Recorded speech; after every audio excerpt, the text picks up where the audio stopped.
Hey guys, this is EditorsDepot and you're watching another intro template tutorial. Feel free to pause this video at whatever moment you wish if we're going a little too fast for you. And if you have any questions, leave them down below in the comment section. We always reply to every single comment, and if we're away for a minute, just go ahead and comment down below and there's very friendly people that will help you, guaranteed. It's important to remember that this is a pre-made tutorial that we've carefully selected and approved because we noticed that it works the exact same way. If you have any questions, comments, or it's just not working for you, just leave a comment down below and we'll get back to you, guaranteed. Now this tutorial requires both Adobe After Effects and Cinema 4D.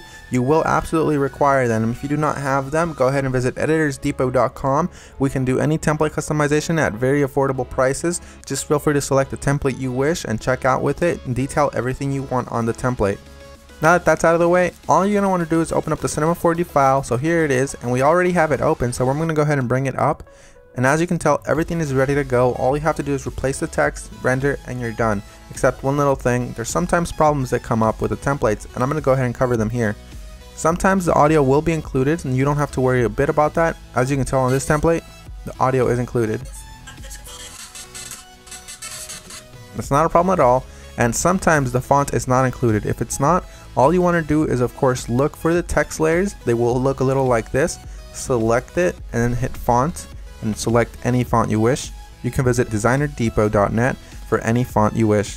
The first thing you want to do is of course modify one of the text layers. So here it says your. I'm going to go ahead and hover the text after I select it and replace it with editors. I'm going to do the same thing for the second layer behind that one. I'm going to hover the text and write editors. Now that that's done, I'm going to go ahead and render preview. And as you can see, it says editors, everything is 100% fine.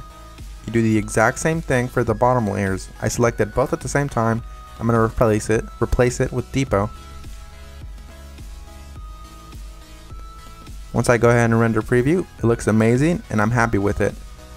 I'm 100% happy with the colors because it's red and EditorsDepot is red. But if you're not happy with the colors, you can simply come down below, double click it, and make any modifications you wish. Whether it's make it green, make it blue, or blend it all together and make a little purple. I'm going to go ahead and keep it this way, and I'm going to go ahead and go to my render settings now.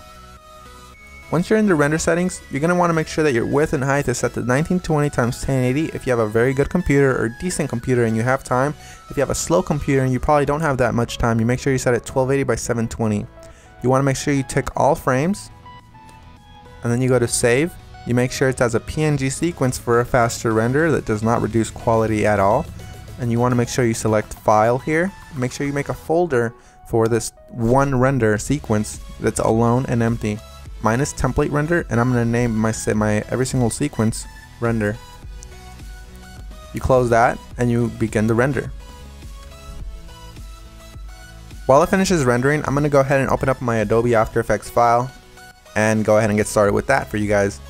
As you can see, that says that there's two files missing, so I'm going to go ahead and find them for my computer.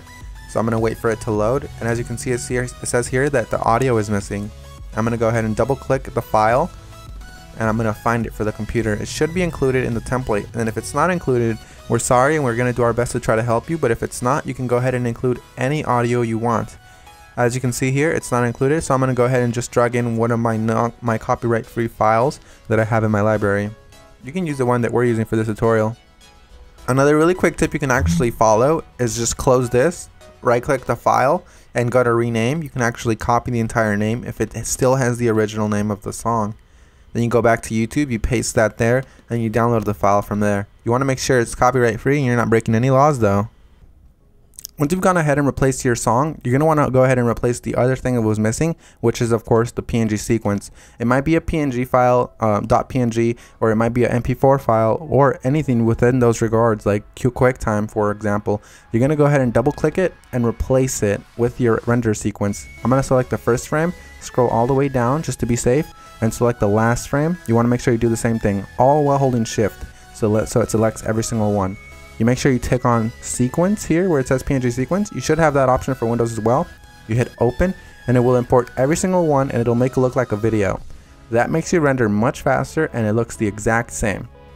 So we're 100% done. Assuming you have every single one of the plugins required, you're 100% done, and if you don't, you're going to have a black screen similar to this. But if you do have a black screen similar to this, you're going to just want to make sure you troubleshoot it by turning off or turning back on whatever adjustment layers might be messing up your entire video. As you can see here, all of the adjustment layers, one of them within these messed up the entire render, so I'm going to go ahead and turn them on one by one. That one's fine, that one's fine. Oh, this one's the problem here. So you make sure you turn them back on and you're done. So I had one layer that messed everything up, and that's because I do not have the correct plugin. You want to make sure you fix that, and you want to make sure you don't run into that problem again. And finish the composition by adding it to the media encoder queue. That pretty much summarizes our video, guys. I hope you all enjoyed it, and if you did, remember, drop a thumbs up if you liked it. Drop a thumbs up if you are a fan of us and you like what we're doing. And guys, we really appreciate every single one of you from the bottom of our hearts. We really appreciate every single one of you guys, whether you're liking this video, disliking, or you just left and you didn't even watch this tutorial, guys. Hope you all have an amazing day, and as always, this is Maurice. Visit EditorsDepot.com for any customization of templates, and have an amazing day. Take care, guys.